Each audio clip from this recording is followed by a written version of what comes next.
Welcome to the People's Basics, the movement for universal basic income, universal basic services, and universal basic rights.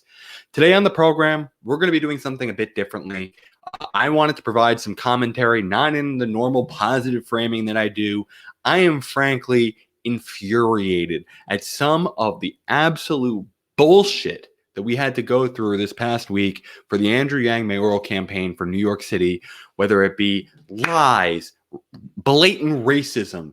It is too much, and it got even Andrew Yang, the constant positive warrior who tries to avoid attacking people, to call out the blatant racism against him. And so in this video, we are going to cover what that racist attack was, what Yang had said about it, and then go through not just that one attack. I want to go at every single crappy narrative that people are just lying about Andrew Yang about. And so that is what we're going to be covering today. If you agree with what we're saying and this defense of the Yang campaign, please do join the movement and subscribe. That being said, let's get into the actual meat of what was done.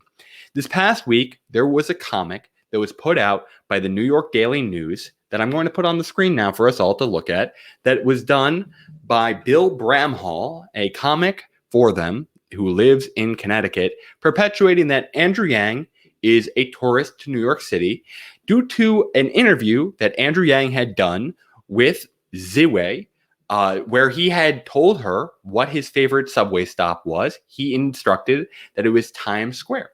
And he did so because, well, Andrew Yang, for the past 25 years, has lived in Hell's Kitchen within New York City. And so Times Square is his stop to get back home. And, you know, as I said, Yang very rarely will call people out. But this narrative of him not being a real New Yorker time and time again that perpetuates this perpetual foreigner trope was too much for him to stomach, especially when it finally got published as a comic in the media. And so let me read you his statement before we get into so many of those other narratives that I want to dispel with us today. So Yang wrote, "Yesterday, a Daily News cartoon was published that depicted me, or a racialized caricature clearly intended to be me, as a tourist in Times Square. The cartoon stemmed from an interview that I shared that my favorite subway stop is the one that I've used to get home for 22 years. I've seen images like this before in history books from the turn of the century and World War II. Images of Asians having beady, slanted eyes and buck teeth have been part of the American consciousness for a long time. It's grounded in a history of casting immigrants and children of immigrants as perpetual foreigners or even subhuman, a stereotype which has been used to divide and exclude people for hundreds of years. I will be the first to tell you that I'm open to different opinions and will always welcome conversations on policy. And I am a proud son of immigrants. But to paint me in the media as a perpetual foreigner to the city is wrong and subtly approves racism at a time when people are being beaten on the street on the basis of who they are.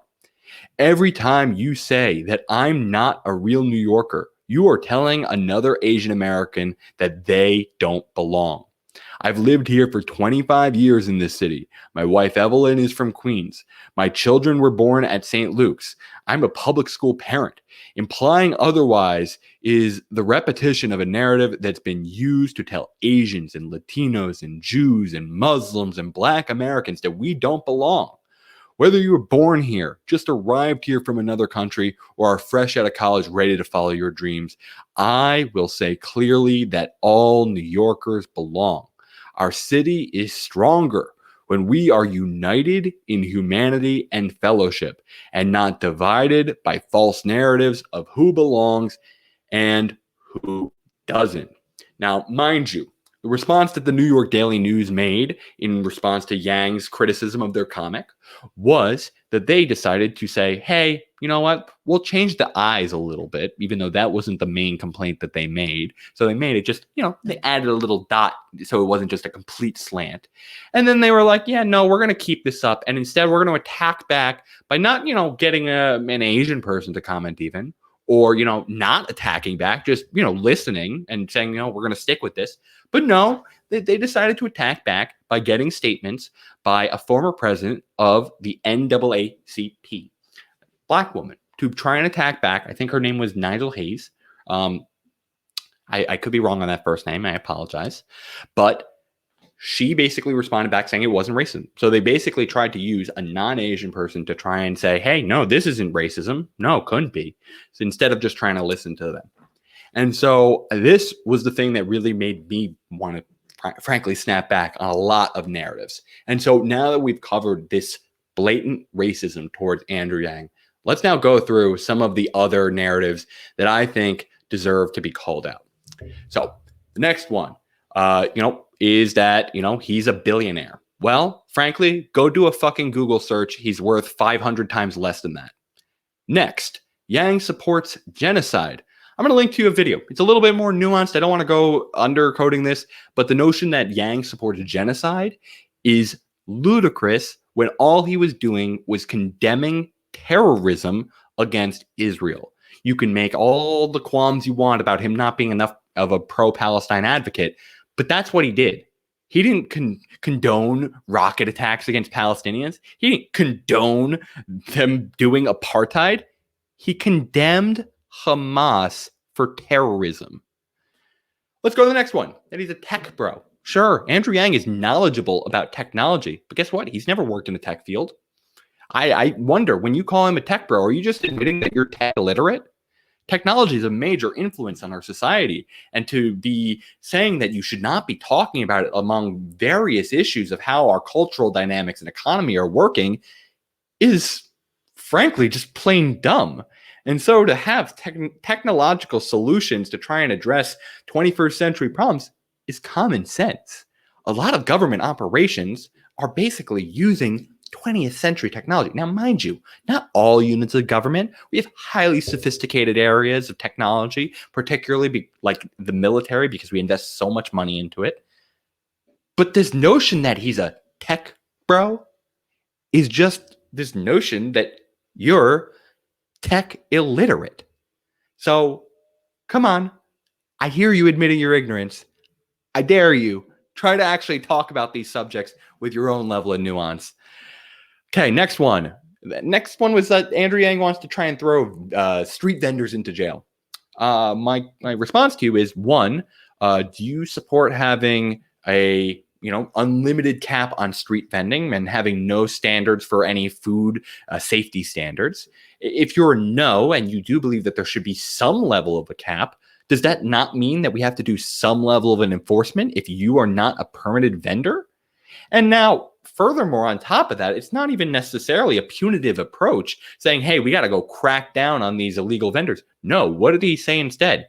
He wanted to expand the amount of licenses that were available. He wanted to reach out to these people to help get them into the legal system and increase language services so that a lot of these vendors, predominantly from immigrant communities, have the accessibility to know how they can run their business in a legal manner.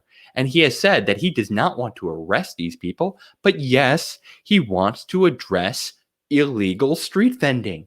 That's what happens when you have a permitted system. And now, mind you, you can talk all day. How big of a problem is it? Should it be focused on? Could it have been done in a better way than through a tweet? He even admits the medium wasn't properly appropriate to go into the nuance of this issue. But this notion that he wants to just go after freaking churro ladies is so dumb. The next is that he supports killing people with disabilities because of the way he tries to fund his basic income and how it touches on certain programs within the welfare system. Actually go talk to these fucking people instead of judging that. Like, a lot of these people who are in the Yang Gang are people with disabilities. I get to work with multiple people at the People's Basics who are people who join Yang specifically because of how broken the disability welfare system is. This is such a level of freedom, and the benefit is higher than the typical amount that they're provided. So this notion that he is purposely trying to harm people with disabilities is ludicrous. He's trying to make their lives easier and provide them with more level of support. Let's go with this next one, bro culture and misogyny, because he freaking laughed at a comic telling a joke. Like, This comic asked a joke about whether or not Yang wears Tim's while he's fucking bitches. Yang didn't justify the language. He didn't say, oh, that's okay. He played it off awkwardly and said, I respect my partner essentially and value what she wants and prioritize consent. Then he escalated things and say, do you choke bitches, Andrew Yang? And he laughed it off nervously and left. That's not condoning the language. That's not saying, oh, I'm respecting your language here at all. He is trying to just actually emphasize that we should respect women and their desires, not the other way around. And you can say, oh, look at that one instance in his campaign that got like Alyssa Milano to abandon an event. Well, guess what? Like, that wasn't him directly. That was another part of the campaign that he had been shielded off with. And he took accountability later and investigated that, and the person got fired. Now, he has had many women within the campaign who have spoken up for him. And now I ask, why aren't they listened to? I know particularly Heidi Day, friend of the show. I have heard and read her pieces of how the culture was and how Andrew Yang had helped so much of the women in his organizations. So I don't even get where that one comes from with these people that just try and misconstrue as if he harbors those beliefs himself and that he is purposely trying to propagate that within his organizations. Let's go to another one. Andrew Yang abandoning his dog. Now, mind you, I don't know if I would have posted that on National Dog Day, but this notion that he's some heartless person for trying to rehome his dog Grizzly is ridiculous. I'm going to give you some information here about how hypoallergenic dogs work. I have a hypoallergenic dog. My family has allergies to dogs, and maybe not as severe as Andrew Yang's son. But the way hypoallergenic dogs work is not that they don't have the proteins that make people allergic. The thing that hypoallergenic dogs do is they don't shed as much. And so guess what? That doesn't mean allergies can't happen. It means they less likely are to be as impactful because you're not having shedding around the house. But what happens is if a dog happens to be licking things or licking themselves and then you decide to pet them, guess what happens? Those proteins rub off on it. And so if you then pet your dog, you will get allergies. Whoa. I think all of you who don't understand how these things work should just shut up. Like, you're trying to make something out of him, basically abandoning his dog when he didn't throw it to a shelter. He put it into another loving home. And when he saw it again, as he showed also in that post, the dog still loved him. Like, he was in a loving home and the dog still had care for him. That's, A, it's just not even important. Like, what a dumb issue to even focus on. But B, it just completely misunderstands and it says, oh, you know what we should do instead?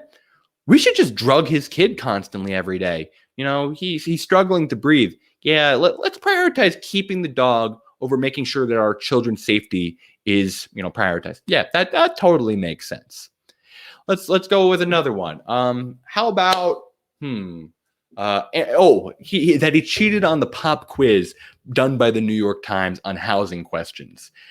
So they asked about rent. They asked about typical housing prices and the percent of students in our public schools who come from temporary shelters and other housing assistance, essentially. And he got all of them right. And so what happens?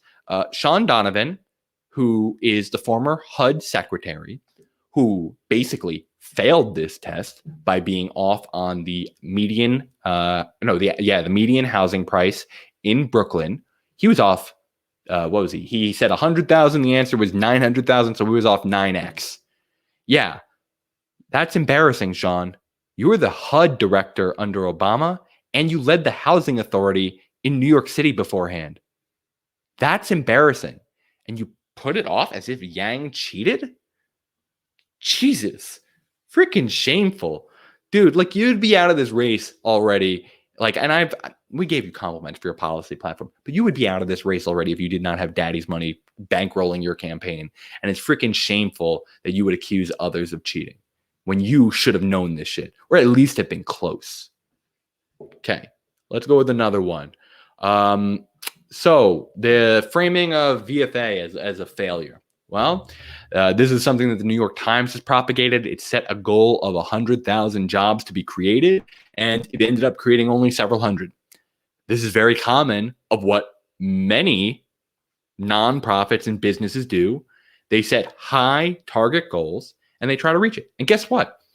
It had only been what, five years out of the 10-year goal. So it's not like it completed and now they're judging it.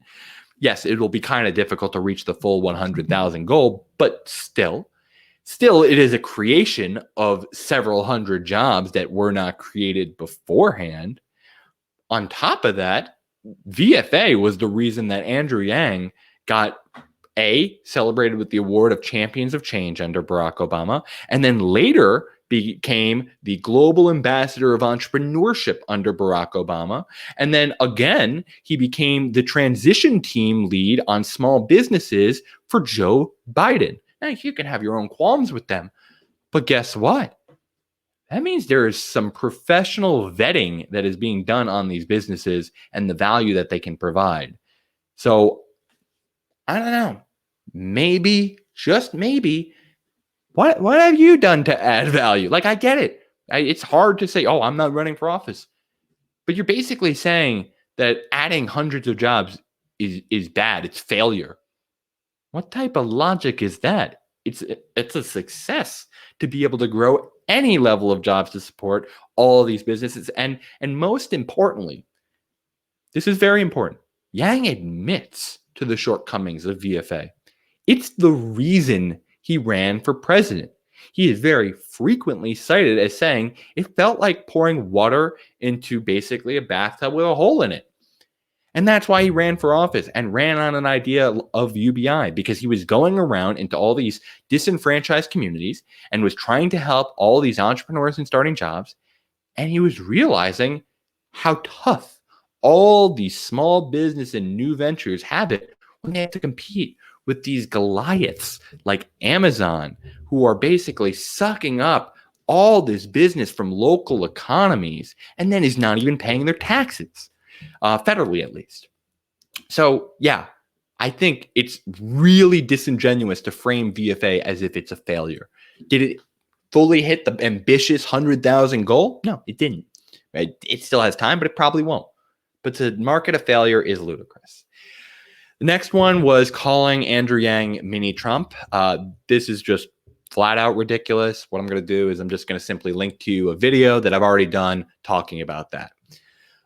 Then we have things like, he wants to gut the entire social safety net. We kind of talked about this in regards to the disability community, but we've made a video about why universalism is significantly better than means testing of systems.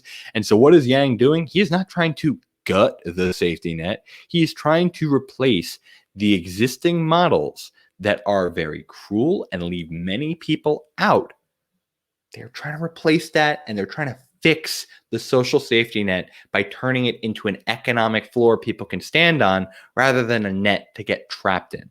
So again, please click that video if you want to see more of my arguments on why universalism is better than means testing.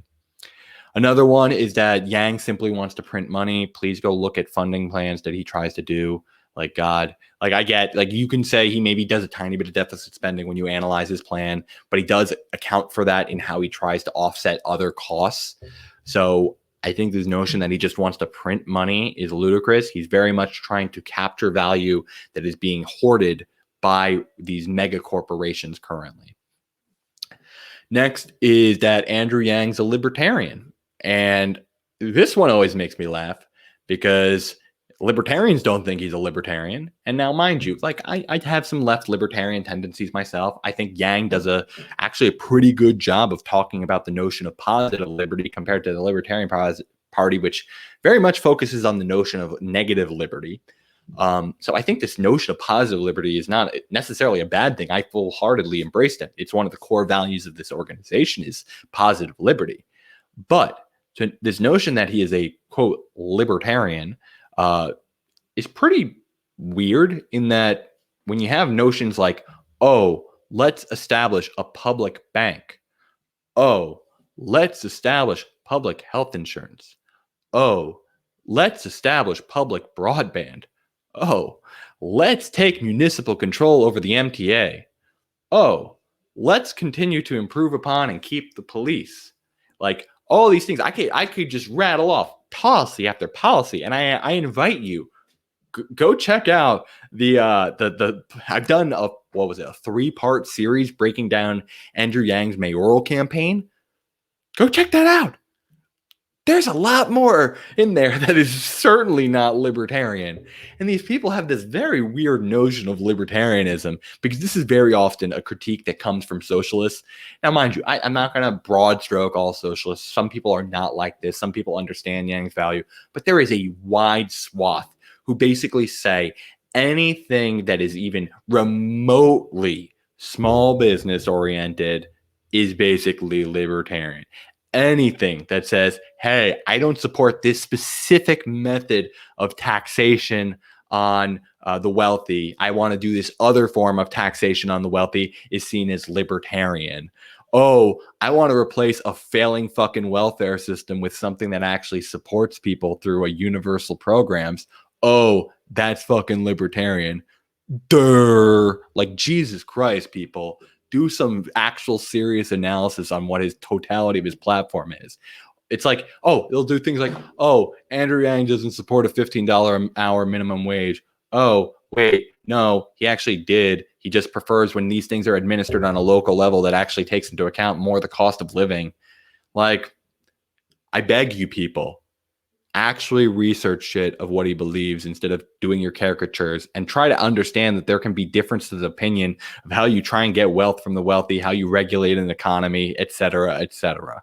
Like, just like, I don't think you ever even try to understand libertarian, and libertarianism, frankly, was a concept that started off more left wing than it ever started right wing. Like, I don't get why these people think that libertarian is inherently negative, and I just don't even get how it's a fitting moniker for Yang. Another one was Yang apparently was accused of wanting to ban circumcision. I'm a Jewish American here. I'm circumcised myself. Maybe that's too much information for you all. But what Yang's position was on this is actually something I agree with. I didn't get a choice in whether I wanted to be circumcised. It happened to me. I didn't have bodily autonomy. And what he's basically saying is, we're not going to ban it, but we should educate people on it being a legitimate choice and what are the implications of it. Like, I think that's a big notion that we should be considering. There's a lot of notions that the kind of gravitation from circumcision being more broad society practice compared to more religious ceremony, particular to my people, the Jewish people, was really this notion that came from a very puritanical era. I believe it was, I forget his first name. I think it was Kellogg. Yeah, the cereal guy who basically led this campaign against masturbation and promoted circumcision as a way to basically have a desensitization of the genital area in order to, disincentivize excessive masturbation. And so I just don't get it why that's controversial. And he's never, ever made a comment saying he wants to force people to not do that. But I do think it's worthwhile to consider. And myself, I'm going to have to debate that for my own kids in the future, despite being a Jewish American, because I don't think that makes a lot of sense. Why should I be?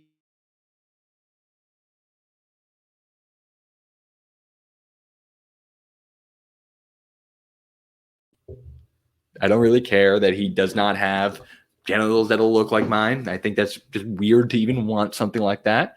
So yeah, that's another thing that I find really stupid. Another one is that Andrew Yang's basically just a celebrity candidate. So, I mean, he only became famous from running for president. He became famous as a political activist for a specific set of policy platforms. Like, it's not a celebrity like we compare the Caitlyn Jenners who are running now, she is running, the Matthew McConaughey's who are exploring a run, the Donald Trump who literally ran. Like first, anyone is allowed to run for office. Those people should not be disqualified purely on those metrics. And I think the Democratic Party puts way too much value on political experience when so often that political experience is not good experience. But this notion that Yang is a celebrity and that's purely why people would gravitate towards him is just a complete misnomer of how he got to where he is and what he actually does as a living. To put this in context, at the end of 2018, Andrew Yang had a following level of 30,000 people. More than many, primarily because of some of those recognitions we were talking about beforehand, and his Venture for America gig and his leading of Manhattan Prep certainly built up some level of following. But that's not celebrity status, really. And frankly, 2018, the metric I'm citing for you is he was already partially through a campaign. Like, he started his campaign in 2017. But then, now, he's reached 1.9 million, plus or minus some change. And so that came from political advocacy. And so I ask, if you're a political celebrity, like you became famous for your politics, is that a bad thing? Like, really? That just means he had popular politics. It's crazy to me. Okay, let's go to another one. Let's go with the notion that Stephen Miller endorsed him. One, you can't control what other people do. Like, my enemies can take me down by like, oh, these white supremacists, oh, they endorse me. It's like, well, I don't have a control what they believe. And it shows something that your policy can maybe bring some unconventional people in. You're not going to them. They're starting to come to you. And furthermore, specifically on someone like Stephen Miller, who is truly egregious, Yang rejected his endorsement. So why is this still a thing? Like, he doesn't want this. It's like me going after Eric Adams right now because he got an endorsement from Tucker Carlson. It's like me trying to go after like Catherine Garcia for like getting endorsed by the New York Times, or like there's so many different things I can try and go after different people of like who supports them. It's this guilt by association trap that's really dumb. Because again, he's not moving to them. They're moving to him. And that should be a good thing. Like, we want to win people over, right? Like, that's how politics works, right? Yeah. So that's all I have to say on that notion. One more, that Andrew Yang hates unions. This is a narrative that I find hilarious because we've actually gotten to talk to the inspiration of Andrew Yang's 2020 presidential campaign, Andy Stern, the former president of the SEIU. And, his support and notion that UBI was essential for the labor movement was the reason Yang decided to run for president. Yang has been someone who went after Vince McMahon for not allowing the WWE stars under him to unionize. He had called in his platform many a time for helping to support unionization. He supports workplace democracy measures and cooperatives.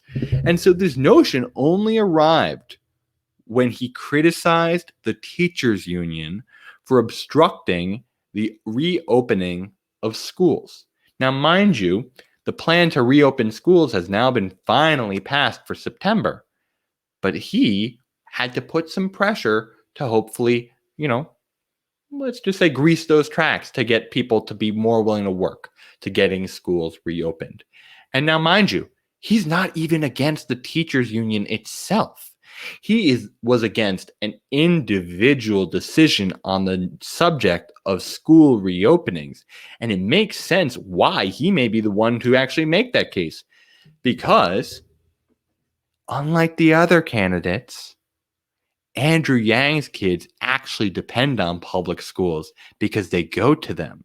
Most of the other candidates have their kids in private schools. And so, yeah, who do they care if the public school teachers are not doing in-person schooling? They don't care. They don't need those teachers. Their kids don't need those teachers. But guess who does? Millions of New York families like Andrew Yang's. And we did a whole video on this of why it was important to reopen our schools. And I'll link you to that as well. if you want to learn more about that. Okay, let's go to another one. So there's this recent notion about how Andrew Yang basically wants to do this almost like Minority Report style policing measures of like having people tell on their neighbors. And I think this is just such a misconstrued notion of what focused deterrence policing is. So focused deterrence policing is basically a notion of trying to target organized crime that's trafficking, particularly in weaponry.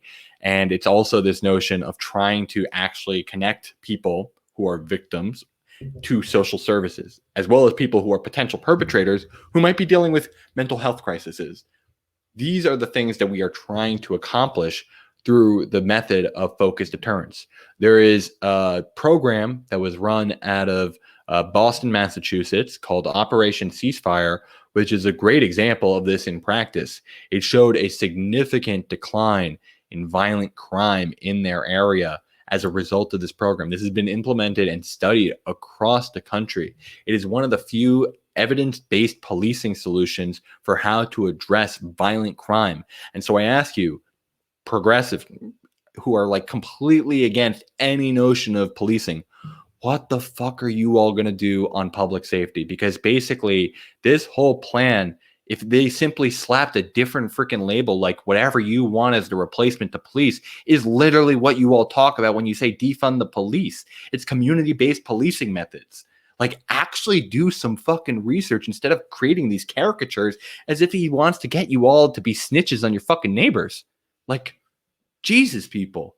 Like, yeah, there are some actually like prone people who could be potentially causing violence. Do you want to be reactive and just have to respond after people have been fucking killed? I don't. I want to be preventative. And so, yes, look at actual focused deterrence and learn some fucking shit. God. And then, like, I guess and like just to wrap up on that, just the general notion of policing. Like, people now think Andrew Yang wants to increase the amount of cops we have because he at one point said we should reallocate, not increase, reallocate cops to our subway system, which has been facing a 90% year over year violent crime spike in the system. There should be presence down there that's helping deter violent crime. I don't get why that's controversial. And he's not even increasing the force. He's taking existing cops and just freaking moving them. That's called hotspot policing. Again, actually look up evidence-based policing models. Like, do the work to actually understand how you keep people safe. That's how you actually create a progressive society. Violently torn societies have increased economic inequality in them. Like, think about it. It's also less productive if people are having to recover from injuries and have to bear all these healthcare costs because of the violence. We should want to stop that. Like, yes, we need to fund these social services. We're 100% on board. Like, no doubts that we need to be funding mental health services, that we need to be helping people who are drug addicts to be able to recover, that we need to be providing housing solutions and healthcare and all these things. No qualms about that. But we are still going to need public safety efforts. And so I got to talk about this with like awkward rap on our program about abolishing the police. And I get this notion of maybe reallocating certain parts of the budget to other different types of programs. And I get the notion of calling for abolish the police as a, an anchoring technique to getting people to consider more defunding the police measures. I get that. But why not actually just try to actually get the police, whose job should be to focus on violent crime, to actually be more effective at addressing violent crime? Come on. Last one. This is what I'm going to wrap up on. There's this notion that Andrew Yang is a DNC puppet being pushed by the establishment media. And I just find that hilarious when Yang originally was excluded from the DNC events, despite being someone who had moved some of his own money from Humanity Forward to their organization. He had to actually call them out publicly to be included at their convention. He has been absolutely ignored by the media throughout 2019. And then in 2020 and 2021, he had been smeared basically as someone who is going to be voting in Georgia as if he was moving there to just illegally vote. And then in 2021, there's just been this constant notion as if Yang is not a serious person, that he's not a real New Yorker, and there's this hyper focus on his campaign. I most recently checked last night about like just going through Google, typing each candidate's name, going to the news section, and just checking how many negative articles there were. I wanted to check him versus his major competitors. Andrew Yang had 50 negative articles about him. Eric Adams had about half that. Catherine Garcia had 1. How is that the establishment media on his side? I just don't get how people can come to these conclusions. He has called out the Democratic Party on many occasions, even on live TV, about things that they're not doing well enough. He was a Bernie supporter. He gets that there are problems with this party, but he understands like we needed to be able to try and oust Trump. And I don't want to get into a very long conversation on that subject, but I just find it really ridiculous that they have this notion that he's a DNC puppet. He is trying to curry favor with some people within the party because, yes, he is trying to influence the party into doing better things. He's tried to do things like create a relationship more with Chuck Schumer because he's the Senate Majority Leader and he helped deliver the Senate majority by going to campaign in Georgia. And Schumer has a primary in 2022 and he's going to look for support around the city. And so if Yang happens to become mayor, he's going to have a lot of leverage in his endorsement towards Schumer. And so maybe he can get the Senate Majority Leader to back a universal basic income. That's how politics works. You try to relationship build. You don't try to burn every bridge down. You actually try to work with people who share some issues with yourself. If all you do is try and call out people and shame people, all you do is isolate yourself and end up with just nobody on your side. You end up powerless. And you know what? I'd rather work with some of these liberals and gain power and get our actual policy agenda done of the universal basics and helping people than having this purity bullshit and making myself feel good about like, oh, I'm not associated with all these people who disagree with me on like 40% of stuff or 30% of stuff. Like, get it. Call them out on the individual issues, but you can also support them on that 70% of stuff too. Like, Jesus, people. It's really not that hard to be able to see stuff with some nuance. You don't have to take this absolutist approach of, oh, you've done some bad things, now you're evil on everything. That's just not how stuff works. You can be disappointed. You can call them out. You can push them. You can challenge them. You can not give them your time. You can not give them your money. You can support other people and alternatives. Like, there's so much that can be done. And like, they take it as if you're any bit positive towards someone, that you're automatically some loyalist who will never call anything out, and you're basically bending to their will. And that is just ridiculous to me. And I guess the last one that I actually wanted to cover, because I totally forgot about this one, is like the whole Bradley Tusk and Tusk strategies being part of his consulting group. Now, mind you, he could have picked other people to run his campaign. I acknowledge that. But there's this notion that generally consultants are apparently going to bring cross-influence from their other clients. That's just very rare to happen. Very often you are trying to shield in between clients. And I say this because I was a consultant. I understand how consulting freaking works. And like a lot of these people just don't even understand how the practices work. And so they have made a ton of measures to try and prevent conflicts of interest. Tusk himself came out with an operating procedure of how they're going to operate post-campaign if Yang is to win. And a lot of these things are good, solid checks to prevent conflict of interest. But do you know why people hire people like Tusk?